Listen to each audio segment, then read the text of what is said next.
Mexican citizens protested yesterday against gentrification in Mexico, against Americans, Canadians, anybody who is remote working in Mexico. Thousands protest. There's even video if you search Mexican gentrification protests. They attacked American-looking people in restaurants, broke windows, like violence. They wanted to get at them.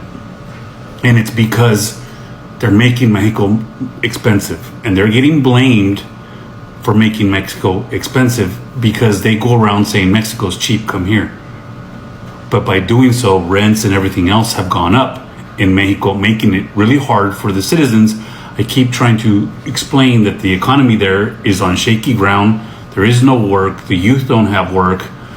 And like you see here, eventually they hit a boiling point and they start to protest about it. And that's what's happening in Mexico right now.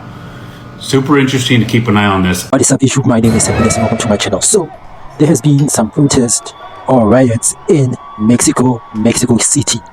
So, eventually, the protest is about Americans who live there, but they are working remotely, not paying tax, because I feel that if you are working for a remote company, like a company from America, and you're living in Mexico, does most of your tax which will be taken from your wage, does it go to the American government, the federal government, or does it go to the Mexican government? I don't know. You can comment down below on your thoughts in terms of this.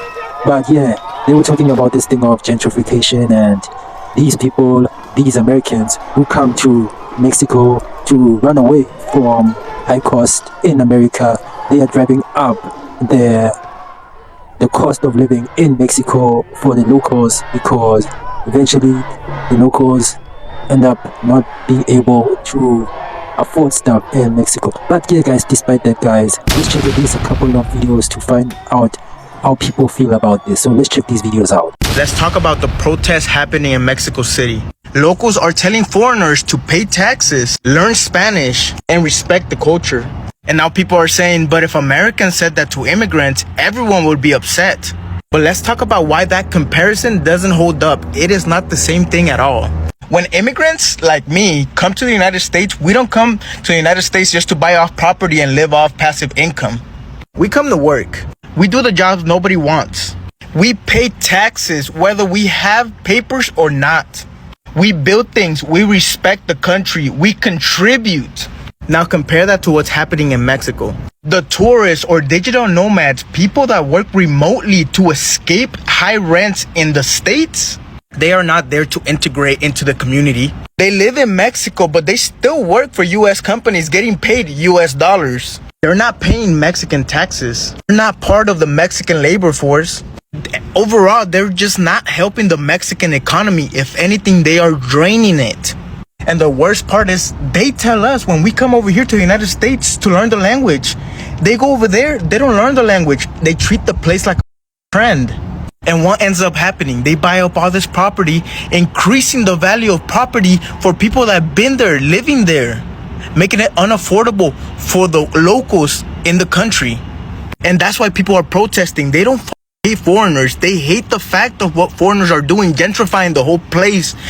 Everything, the rent's gone up, $2,000 and up. Everything being listed on Airbnb now. So don't say it's the same, because when we come over here, we're not welcomed while contributing so much to the country, and we still get blamed for everything. While tourists that go to all these other countries like Mexico and my country of El Salvador, they get all the perks, while the locals pay the price. So there's two different kinds of protests going on in Mexico right now, and it is kind of weird, and well, you'll see. Anyways, in Mexico right now, there's protests going on where migrants are coming to Mexico, and they are getting rid of them by the droves and sending them back on planes to Honduras and all kinds of different South American countries. They have all the proper paperwork and they are going through the proper steps, and Mexico is still snatching them up and sending them back to whatever country they came from. That's weird. And then there's other protests going on where they're protesting against American citizens being in Mexico because it's driving up costs in nicer areas, driving up food costs, driving up rentals, driving up everything, and it's probably taking a toll on their system, but they don't want them there. But they sure do like that American dollar when it's coming from the people that are here, because they don't want their citizens that are here back and have already told Trump that they won't take them back. So what are we supposed to do? Put parachutes on them and fling them over the border? I don't understand. If we can't land them in their airports, how are we supposed to get them back? Make it make sense. The hypocrisy is absolutely crazy. I can't even believe that we're even dealing with this right now, but here we are. Okay, guys, add your thoughts in the comment section down below on your thoughts about gentrification in Mexico, and if really the American people are changing the economy of Mexico and the standard of living of Mexico City. Yes, despite that, guys, thank you for watching my channel. Please like and subscribe. Comment down below on your thoughts of this, and let's meet up to the next video. And how I like to say it, peace out.